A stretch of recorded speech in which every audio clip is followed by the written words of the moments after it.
नमस्कार. न्यूज आवाज महाराष्ट्राचा 09 मध्ये आपले मनपूर्वक स्वागत. बुधवारी 20 नोव्हेंबर 2024 रोजी महाराष्ट्रात विधानसभेच्या 288 जागांसाठी मतदान झाले आहे. राज्यात सरासरी 60% मतदान झाले असून गडचिरोली मतदारसंघात सर्वाधिक 69% मतदान झाल्याचे सांगण्यात आले आहे.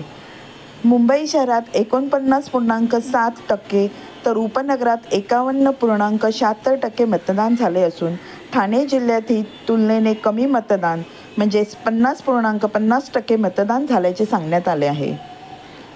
पाहूया मुंबई तसेच उपनगर व ठाणे जिल्ह्यात झालेल्या मतदानाचा सविस्तर तपशील.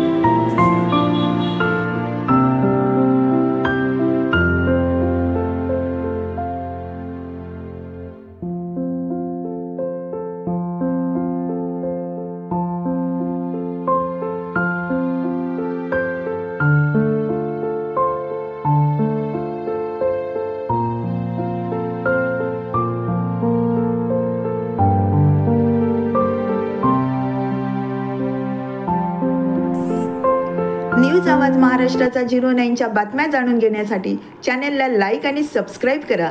तसेच आपल्या बातम्या आणि जाहिरातीसाठी दिलेल्या नंबरवर संपर्क साधा.